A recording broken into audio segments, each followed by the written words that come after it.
Welcome to WLF Conversations. I'm Susan Dunlap, and my guest today is KM Zouhary.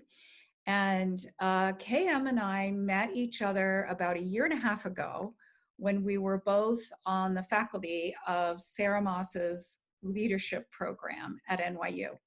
So Sarah Moss was at the time the general counsel of Estee Lauder, and she is now vice chair. And KM was one of the architects of the program and the lead facilitator. And the minute we met each other at the program, we just completely bonded over our shared passion for helping women, lawyers in particular. And so when I was thinking about having these conversations with wonderful colleagues and alumni, she was one of the very first people that I thought of. So KM, I'm so grateful that you're here, spending some time with us this afternoon. And I'm going to ask you to introduce yourself. Thanks, Susan. It's a real pleasure to be here with you. And the sun is shining somewhere, including where both you and I are today. It's been a really interesting time. And the Birnbaum Women's Leadership Network at New York University School of Law is a singular place focused on developing the next generation of women leaders in the profession, but also changing the profession systemically. And I'm the architect of nothing. All credit there goes to Sarah Moss and Melissa Murray and Abigail Belknap-Seidner and Julie Ehrlich, who was her predecessor, for really putting this plan together. I feel lucky to be in the same boat as those women and to work with you. And so I am a very bizarre three-ring circus. I'm a comedic improviser, hence the llama. I'm an attorney. I practiced in big law for 6 years, and I'm a professor. I'm an adjunct professor at Northwestern's law school. I'm a proud alum of Northwestern. And I guess this work for me started in utero. My mother was an attorney in a town in Ohio. She was on partner track, one of the first women to be, and she hid her pregnancy with me into the third trimester, which I don't know what that says more about the fashions of the time or the men with whom she worked. But as a baby, not yet born, I was thinking about how to help my mom achieve her dream of becoming partner. And ironically, that is still my life's work all these years later. That is amazing. That I didn't even know that. That's really very interesting. So when you and I were talking about the conversation that we're having today, I was explaining that really the anchors of the WLF program and the alumni community are connection with each other. And we really try to create a shared space that's highly trustworthy, where we speak the truth. And then we also try to share sort of the cutting edge strategies and tactics for becoming more successful and happier at the end of the day. So I would love to just begin by asking, how are you in the midst of this pandemic? How are you doing? The dreaded ninth circle question. I mean, let me start out on a serious note by saying I'm healthy. My family is healthy. And so how am I? I'm grateful for that. Like so many things, it's about perspective. But on the other hand, I had a 4-year-old who was not going along with the program today for anything. And so the energy that I'm coming at you with, we're taping in the afternoon, is an afternoon energy that just feels a little bit like I'm failing him, that I failed to meet him where he was and give him the autonomy he needed this morning. And I think the one really good thing about having 2 kids under 5 and a partner who's trying to work from home is that I'm now better at managing partner and client expectations. I used to pride myself on thinking I was fairly attuned to the needs of others, but now small moments of autonomy, the ability to own a particular part of your day, those feelings have become so much more pronounced and profound, at least in my family. And so how am I? I'm grateful. I'm frustrated at my inability to give everybody in my family what they need. And I also feel really lucky to be able to connect with you and your fabulous cohort of women, because to me, it's that work that's keeping a fire burning bright in me. Yeah, thank you. So it's so interesting what you were talking about. We just had a conversation this morning with a whole group of women lawyers about the inner critic and about the fact that we are now up against it, right? The inner critic was big before, but now we're being asked to, just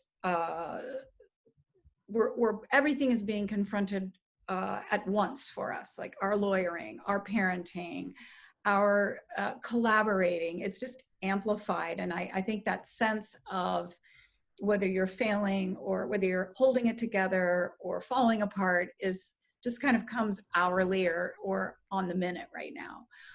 But it made me, or can be, sorry to interrupt, Susan, or yeah, can be held at the very same time. I mean, exactly the same time. Yeah. that's a really bizarre thing. And as a theater person and a fan of Shakespeare, to me, I feel like this is a plague on both your houses. It's a plague on work, it's a plague on life, and the balance that you were supposed to somehow magically attain at a certain point of your career, now the fallacy is exposed. And there's a 4-year-old who could come in screaming, there's a 2-year-old who could come in singing. And I said on a meeting the other day to someone who I care deeply about in terms of what they think about my performance. I said, I have to be honest with you. Whereas a couple months ago, I would have read over this version meticulously and spell checked 3 times and printed it out and made sure the margins were perfect. This morning, I was talking about the solar system and the fact that there are now 8 planets, which, hello, KM, you're old. But it was the Pluto thing hadn't come through to me. But right, that to me felt bad to start the call in that way, because I was used to a rigor and a way of presenting myself and my work, and that's changed now. But I chose to be open and vulnerable about it because I guess the improviser's secret is you call out what's true. And although in some ways as women, when we call out or we self-deprecate, that can be an opening for people to undermine us. And that's how systemically, in some ways, we've failed to reach the ranks and the levels where we quite frankly should be.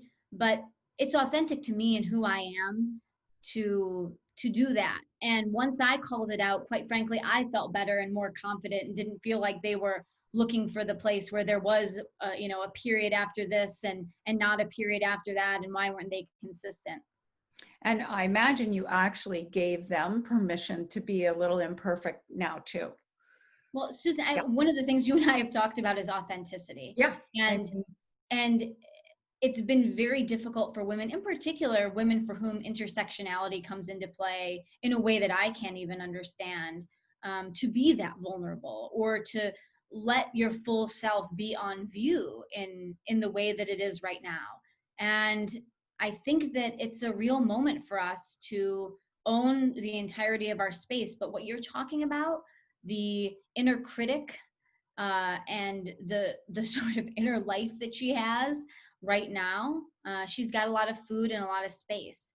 But I think, at least for me, I feel more of a sense of control or ownership or authenticity if I note for myself or others that this feels and looks different, and I'm doing my very best because I'm so committed, but it just feels and looks different. Yeah. And I really love the naming of that, because I think you and I were talking yesterday when we were getting ready for this. I think we were just talking about that clash of identity, meaning the identity of me as a phenomenal, high performing lawyer that never misses a period, and also the identity of being a really good mother. But I think by naming that, I normally would do that, but I just can't right now, is like allowing you to hold that identity, but space for this time when it's really impossible. I like that a lot.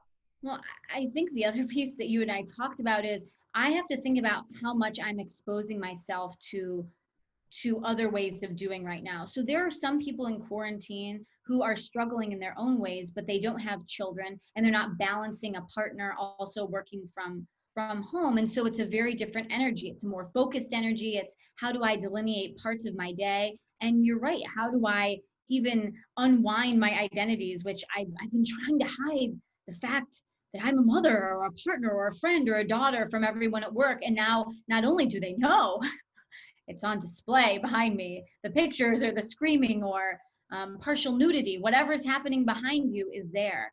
I was on a call today where somebody's husband walked into the room, and so I greeted him because to me, this is the way that we are with each other. And you can either pretend like it's not happening, and look, that's been a very successful way that women lawyers have adapted. I'm going to be totally put together there. I challenge you to scrutinize my appearance, my work product, anything. I will be beyond reproach. I will be perfect. But for me right now, that's absolutely impossible. And sometimes I give myself access to women who seem like they're doing it better through the groups that are educating my children right now. And I look on and just, I can't believe when I see, people are doing yoga poses to learn the alphabet, and they're still, I don't know how or where. I don't know that that's really happening. And there's something so wonderful, I think, about it falling apart and just the freedom of being authentic. So I actually would love if you're up for it. So KM explained to you guys, she does improv, she's a professor, and she's a real expert at presence. And I asked her, the other anchor of WLF is like finding real strategies and tactics that make our lives different and better. So do you mind sharing a couple of your strategies for having presence virtually as we're doing right now? I would love to. The most important thing is that you have a comfortable place. And that's really hard for a lot of city dwellers, to find a comfortable place that feels like a workspace to you. And I know that a lot of professionals, in particular women right now, are talking about no end to the workday, that it's just day.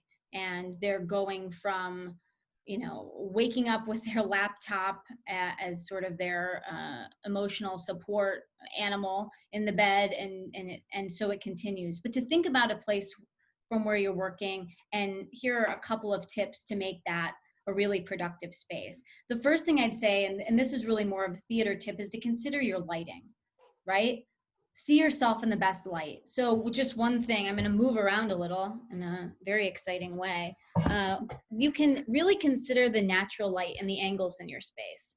So there's mine. This is a much better view for me, right? And so it just means doing a little trick work, and it means thinking about angles. So first, think about your best light. Two, I would say think about how you want to convey yourself. So what's the setting? Is it your diplomas? Is it books? Is it a llama with ears?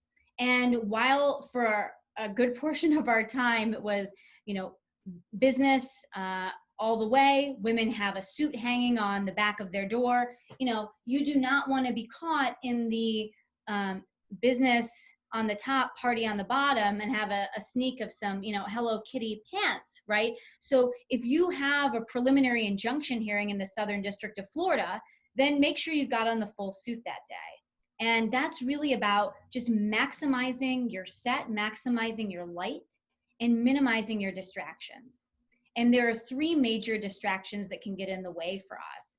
The first is the jewelry that clinks and clanks. So this sound, while it's beautiful, it can be a distraction in terms of light, and it can also be a distraction in terms of sound. So anything that could potentially get in your way there, if we're talking about gravitas, Susan, that's it. The second is these things. I would chomp on one, but I think you would disinvite me from all future podcasts. But that sound of chewing or chomping is one. And then I'm giving you a clue to the third one, which is, for so many of us, looking polished and professional in the absence of anyone who helped with grooming. And boy, do I miss you, let me just say, to my army of women who helped me feel good about myself. You want to try and do what you can to minimize any distractions from your nails or your hair so that you're really focused. So I would say, in terms of lighting, set, and sound, think about it in terms of that, and do some testing. I mean, Susan laughed a little bit at me, but you really do want to do testing in terms of the light, in terms of the angle, and you want to try and maximize your space when it comes to that. So do a test run with a friend, Maybe alcohol's involved, I don't know. But do something to help you figure out what feels right. And I would say that goes also for the headset. Especially for those who are working with children in the home, this has become a real way of doing things. So, think about this. Do I look like a telephone operator? What's it do to my earrings and my hair? Whoa, this is not as good a look. So think about adjusting it. Try out different headsets if you have them. The earbuds sometimes can be good. Sometimes they can be a distraction, but think about how it looks, and how it might look to a court. And for me, when we think about the investments that we make in our career, now may be a time to invest in some headphones that look good, that make you feel good, that are routinely working, because that's a really critical part of it. Great. Thank you so much. I know after you told me some of these things, I actually changed the books in my background because I had some old books and you said, oh, you look very staid or something like that. I was like, well, I don't want the antique books. So I loved what you said was, do think of it like people are noticing and they're making impressions. So now I actually did, based on that, I made some changes. So anyway, I so appreciate your time. And I love it. I love it. But you have such a fun blend of the DC formal and look, but what you're pointing out is really critical for attorneys, for female attorneys, is that we have our diplomas, we have our books, we have all of these, signs of our stature and what we've done to claw our way to where we are. But we also have kids' artwork and silly llamas. And what I think we can think about in terms of our set and where we decide to position ourselves during this time is, how do we create points of connection and how do we look for points of connection in others? Because there will be a negotiation 6 months from now where someone's able to remark on that llama I had or that drawing of my 4-year-olds that I have on the other side of my office. These are really, really important points of connection for us, and maybe not tomorrow and maybe not 2 days from now, but in particular with those colleagues, those clients who you're seeing over and over and over again during this time. What a wonderful gift to be able to recall a piece of their home, a piece of their heart in the weeks and months that follow. I love that. And I'm noticing it myself. I really do like that. So thank you so much for sharing your thoughts and being with us. And to everyone listening, I hope you enjoyed it. And we'll look forward to seeing you next time. Thanks again. Thanks, KM. Amy.